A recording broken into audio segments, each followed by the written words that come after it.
याद्या दुरुस्त करून फेर मतदान घ्या अशा प्रकारचा मुद्दा सुद्धा जयंत पाटील यांनी उपस्थित केलेला आहे। आपण पाहतोय का काही वेळापूर्वी राज ठाकरे यांनी हा मुद्दा उपस्थित केलेला होता का जर तुमच्या मतदार याद्या ज्या आहेत त्या घोळ असलेल्या आहेत, त्या सक्षम नसतील तर तुम्ही मतदानाला सामोरं कसं जाता, आणि तोच मुद्दा पुढे घेऊन जे आहे ते जयंत पाटील म्हटलं आहे की ह्या सगळ्या याद्या ज्या आहेत त्या दुरुस्त करून फेर मतदान घ्या असं म्हटलं आपल्याला पाहायला मिळते।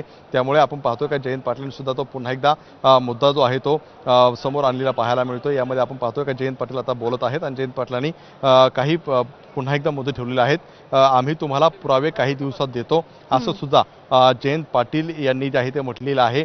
जो याद्यांमध्ये घोळ झालेला आहे त्याचे पुरावे आम्ही देऊ असं थेट राष्ट्रवादी शरद पवार गटाचे नेते जयंत पाटील यांनी म्हटलेलं आहे की आम्ही स्वतः तुम्हाला पुरावे पोचवू असं जयंत पाटील यांनी या बैठकीत म्हटलेलं आहे। त्यामुळे जयंत पाटलांकडे नेमके कुठले पुरावे आहेत आणि ते पुरावे आल्यानंतर निवडणूक आयोग कशा प्रकारे कारवाई करणार हे सुद्धा पाहणं अतिशय महत्त्वाचं राहणार आहे। आपण पाहतोय की या सगळ्या बैठकीमध्ये मतदार याद्यांवरती जे आहे तो मोठ्या प्रमाणावरती विरोधकांनी जे आहे ते ऑब्जेक्शन घ्यायला सुरुवात केलेली आहे। त्यामुळे आपण पाहतोय का जयंत पाटील पुन्हा एकदा म्हटलेलं आहे की राज्यांची जबाबदारी ही आहे की या सगळ्या मतदार याद्या ज्या आहेत त्या सुरळीतपणे करून त्याची निवडणूक घेणं। मात्र आता आपण पाहतोय की जयंत पाटील आता बोलत आहेत आणि त्यांनी सुद्धा या मतदार याद्यांसंदर्भात अनेक महत्त्वाचे मुद्दे जे आहेत ते उपस्थित केलेले आपल्याला पाहायला मिळतात। त्यामुळे जयंत पाटलांच्या या सगळ्या जे काही आरोप आहेत त्याच्यावरती निवडणूक अधिकाऱ्यांची सुद्धा भूमिका अतिशय महत्त्वाची असणार आहे। काही दिवसामध्ये आम्ही जे आरोप केलेले आहेत त्याचे पुरावे सुद्धा देऊ असं जयंत पाटील म्हणताना पाहायला मिळत आहेत।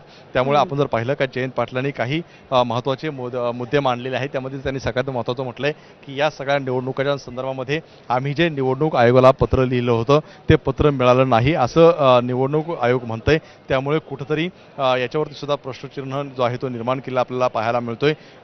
काही मतदार याद्या ज्या आहेत त्यामध्ये घोळ आहे आणि त्याचे पुरावे आम्ही तुम्हाला देऊ असं सुद्धा जयंत पाटील यांनी या बैठकीमध्ये म्हटलेलं पाहायला मिळते। त्यामुळे येत्या काही दिवसांमध्ये जयंत पाटील नेमके काय पुरावे निवडणूक आयोगाच्या समोर सादर करतायत हे सुद्धा पाहणं अतिशय महत्त्वाचं राहणार आहे। आतापर्यंत जर आपण पाहिलं तर राज ठाकरे बोललेले आहेत या बैठकीमध्ये, जितेंद्र आव्हाड बोललेले आहेत, शशिकांत शिंदे यांनी सुद्धा काही महत्त्वाचे मुद्दे उपस्थित केलेले आहेत। जयंत पाटील हे आता बोलत आहे आणि त्यानंतर आपण पाहतोय की उद्धव ठाकरे असतील, आदित्य ठाकरे असतील, शरद पवार असतील यांची सुद्धा भूमिका पाहणं अतिशय महत्त्वाचं राहणार आहे।